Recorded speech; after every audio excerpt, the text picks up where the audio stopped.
बाबा जगन्नाथपुरी की समाधि। जन साधारण इस मंदिर को समाधा के नाम से जानता है। इसे हनुमान मंदिर भी कहते हैं। यहाँ भक्त जन हर रोज पूजा अर्चना के लिए आते हैं, पर विशेष तौर पर मंगलवार के दिन यहाँ भक्तों की भीड़ होती है। हर साल पाचम का मेला लगता है। दूर दूर से भक्तजन मनोकामना के लिए यहाँ आते हैं और पहलवानों द्वारा दंगल का आयोजन किया जाता है। हरियाणा के जिला हिसार से 26 किलोमीटर पर है हांसी। हांसी शहर के दक्षिण पश्चिमी में बरवाला पुल से पश्चिम दिशा में नहर के साथ साथ जाने वाले गांव लालपुरा मार्ग पर मंदिर समाधा है। बाबा जगन्नाथपुरी मध्यकाल के एक चमत्कारी सिद्ध संत हुए हैं। बाबा जगन्नाथपुरी का जन्म सन 1570 ईस्वी में भादो माह की कृष्ण पक्ष की पंचमी को भिवानी जिले के तोशाम कस्बे में राजपूत परिवार में श्री सुरजाराम तंवर के घर हुआ।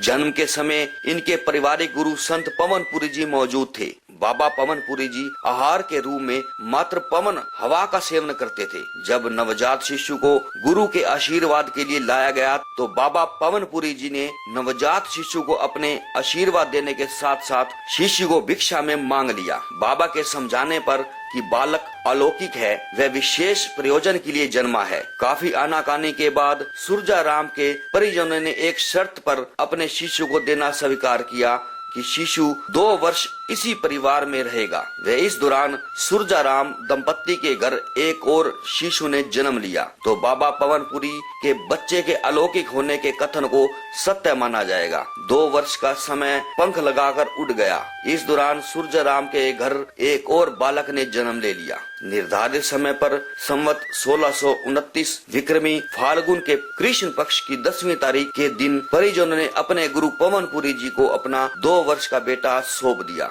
इस अवसर पर सुरजाराम उनकी पत्नी श्रीमती रामबाई अपने दूसरे पुत्र को पाकर संतुष्ट थे। इस अवसर पर गुरुजी ने बालक का नाम जगन्नाथ रख दिया। बाबा पवनपुरी अपने शिष्य बालक जगन्नाथ को लेकर अपने डेरे गांव मातनहेल जिला रोहतक व झज्जर पहुंच गए। यहाँ जगन्नाथपुरी 16 वर्ष तक रहकर शिक्षा दीक्षा से परिपूर्ण होकर तेजस्वी संत बन गए। गुरु ने बाबा जगन्नाथ से पवनपुरी ने दीक्षा में हांसी में शंख बजाने का आदेश दिया। बाबा जगन्नाथपुरी के गुरु ने जो आदेश दिया था उसके पीछे गहरा राज भी था। बाबा जगन्नाथपुरी ने अपने गुरु का आदेश पाकर अपनी गौओं के साथ 1586 ईस्वी संवत विक्रमी सन 1647 के भादो माह की कृष्ण पंचमी के दिन हांसी में प्रवेश किया। हांसी उन दिनों मुस्लिम धर्म का बहुत ही पवित्र स्थल बन चुका था। इसे हांसी शरीफ के नाम से पुकारा जाने लगा था। हांसी शरीफ की पवित्रता को कायम रखने के लिए यहाँ गैर मुस्लिम हिंदुओं लोगों को बचने तक पर रोक थी। बाबा जगन्नाथपुरी ने हांसी की सीमा में प्रवेश कर शहर के पश्चिमी में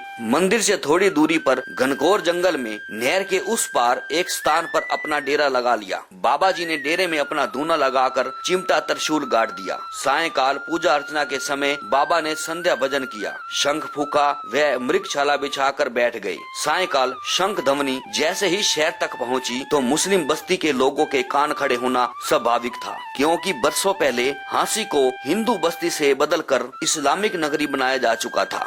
शंख ध्वनि की दिशा में कुछ मुसलमान जांच परख करने गए। जंगल में युवा तेजस्वी साधु को धूने के सामने बैठा पाकर कुछ भी पूछताछ करने का साहस नहीं हुआ। वापस आकर उस समय 4 कुतुब दरगाह के गद्दी नशीन पीर जी को सब कुछ बता दिया। एक दिन प्रातःकाल पीर जी अपने शेर पर बैठकर बाबा जी से निपटने चले। बाबा के डेरे के इस पार नहर के किनारे पहुँचने पर शेर आगे बढ़ने से रुक गया। इस अड़े शेर को नहर के उस पार ले जाने के लिए पीर जी ने लाख प्रयत्न किया, किंतु शेर टस से मस नहीं हुआ। नहर के दूसरी ओर डेरे के बाहर एक कच्ची मिट्टी की दीवार पर बैठे बाबा जगन्नाथपुरी दातुन करने के साथ साथ यह सारा नजारा भी देख रहे थे। पीर जी को शेर के साथ जोर आजमाइश करते पतली हालत को देखकर बाबा जी ने हाथ से दीवार के ऐसे थपक लगाई जैसे किसी पालतू पशु को आदेश दिया जाता है और कहा कि लंडी की पीर साहब इतनी दूर से चल कर आए हैं, कुछ दूर तू भी चल। इस पर मिट्टी की दीवार एक आज्ञाकारी पालतू पशु की भांति रेख कर नहर के उस पार से इस पार आ गई। नहर पर पुल जैसा बन गया। पीर साहब अपने शेर के साथ बाबा जी के डेरे तक पहुंच गए। बाबा जी ने पीर पीर साहब को डेरे में आदर सहित आसन पर बिठाया। पीर जी ने बाबा जी के साथ मध्य वार्ता हुई, लेकिन वह बाबा जी को कह कुछ नहीं पाए। पीर जी बाबा जी के वार्ता से प्रभावित होकर वापस आ गए। बात यहाँ से वहाँ तक फैलते देर नहीं लगती। एक बार पानीपत के विख्यात मुस्लिम संत शेख शरीफुद्दीन बू अली शाह जो कलंदर पंथी फकीर थे की दरगाह में रहने वाले मुजाविर ने 5 बोरी गेहूं अपने चमत्कार से आकाश मार्ग द्वारा दरगाह 4 कुदब हांसी भेजी थी। हांसी में जब आकाश मार्ग से 5 बोरी गेहूं आती देखी तो बाबा जगन्नाथपुरी ने 2 बोरी अपने डेरे में उतार ली। जब इसका पता पानीपत के मुजाविर साहब को लगा तो वो ऐसे चमत्कारी हिंदू संत से मिलने को बेताब हो गए। इनके चमत्कारों का वर्णन इस प्रकार मिलता है कि एक दिन पानीपत की दरगाह के मुजाविर साहब हांसी आए और शेर पर बैठकर हाथ में चाबुक की जगह काला नाग पकड़कर बाबा जी के डेरे पहुंच गए। बाबा जी ने शेर को अपनी गौशाला में छुड़वा दिया। वह बाबा के शिष्य ने सांप को डेरे में एक लकड़ी की खूंटी पर टांग दिया। डेरे में शेख जी का आदर सत्कार हुआ।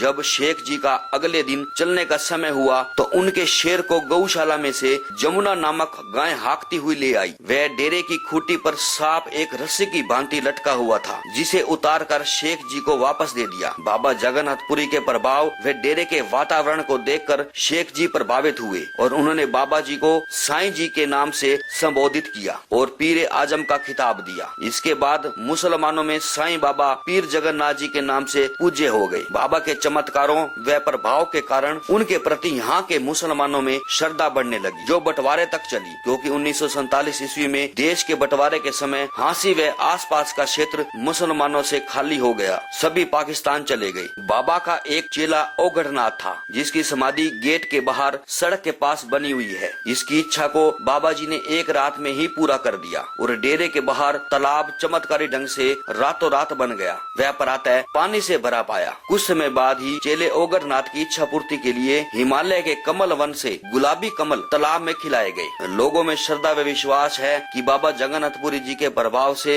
ये कमल पुष्प आज भी तालाब की शोभा बढ़ा रहे हैं। तालाब के निर्माण के समय ही प्रातः मिट्टी के टीले पर कुटिया धुना भी अपने आप बना पाया। धुने के पास जाल का पेड़ भी एक मुसलमान भक्त की जिज्ञासा शांत करने वश इस्लामी धर्म का पवित्र स्थल मक्का से मंगवा कर लगाया था। मक्का के पास एक पवित्र जाल का विशाल वृक्ष है, जिसे इस्लाम में पवित्र माना जाता है। इस जाल में फल नहीं लगते, इसे रिजवी जाल कहते हैं। भक्त ने इच्छा प्रकट की, अगर उस जाल का एक अंश डेरे में हो तो बहुत अच्छा हो। बाबा जी ने अपने दिव्य शक्ति से उस जाल की एक टहनी मंगवा कर अपने धुने के पास लगा दी, जो कुछ समय में हरा भरा वृक्ष बन गई। इस वृक्ष में भी कभी किसी प्रकार का फल लगा नहीं देखा। शहर के मुसलमान लोग भी इस जाल की पवित्रता के कायल थे और श्रद्धा रखते थे। जाल की चर्चा पूरे नगर में हो गई, जिससे डेरे में मुस्लिम भक्तों के आने में वृद्धि होने लगी। इस जाल वृक्ष के प्रति इतनी श्रद्धा थी कि जो शारीरिक बीमारी में इस जाल के पत्ते चबाकर पानी पीने मात्र से निरोग हो जाते थे।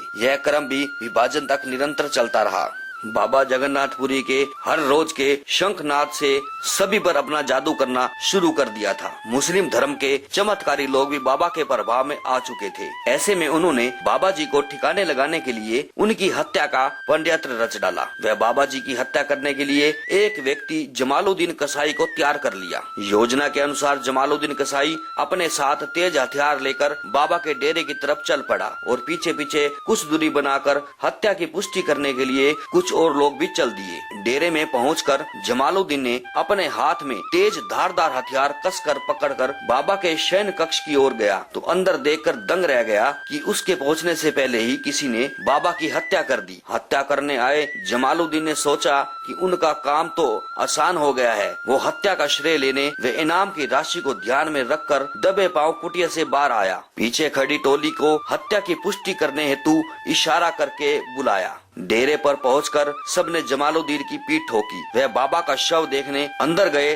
तो देखकर सबके पैर जाम हो गए। वह बोलती बंद हो गई, क्योंकि अंदर तो बाबा मजे से चादर ताने सो रहे थे। हत्यारे को विश्वास नहीं हो रहा था कि कुछ क्षण पहले ही उसने बाबा के शरीर को किस हाल में देखा था और सारा नजारा बदला हुआ है। अगले दिन जमालुद्दीन डेरे में गया। वह बाबा के पैर पकड़कर माफी मांगने लगा। वह चेला बनकर डेरे में रहने लगा। उसने एक बार फिर बाबा की हत्या करने के प्रयास में खाने में जहर दिया, किंतु सफल न हो सका। चेले ओगढ़नाथ ने जमालुद्दीन को डेरे से बाहर निकाल दिया। प्रायश्चित के कारण जमालुद्दीन फिर कभी घर नहीं गया। वह आजीवन बाबा की कुटिया के बाहर रहने लगा। उसकी मृत्यु के बाद उसकी माजार डेरे से कुछ दूरी पर पूर्व दिशा में बनाई गई।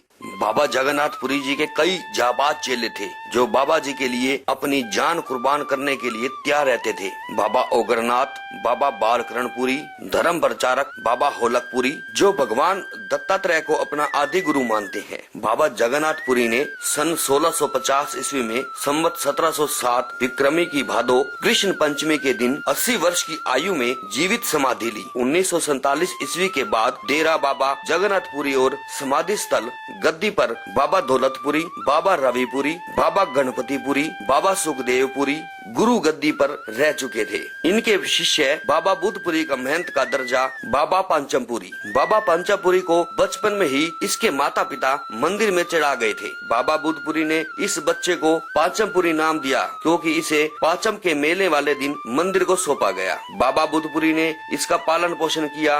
वह 10वीं कक्षा तक पढ़ाकर दीक्षित किया। 22 मई 2011 के दिन बाबा बुद्धपुरी के निधन के समय बाबा पांचमपुरी नाबालिग था, इसलिए इसके बालिग होने तक मंदिर में रह रहे एक सेवक चंदनपुरी को इसका संरक्षक नियुक्त किया गया। बाबा पांचमपुरी ने बालिग होते ही मंदिर के प्रबंधन का काम अपने हाथ में ले लिया। मंदिर में हनुमान जी व अन्य देवी देवताओं की प्रतिमाएं भी हैं। मंदिर के चारों ओर हरे भरे वृक्ष, तालाब में खिले कमल पुष्प सबका मन मोह लेते हैं। हर मंगलवार और कृष्ण पंचमी के दिन भारी भीड़ रहती है। हर रोज प्रातः काल व सायंकाल भी आस्थावान लोग मंदिर समागम में आते हैं। हांसी में यह ऐसा सिद्ध स्थान है जहां आने वाले की मनोकामना पूर्ण होती है।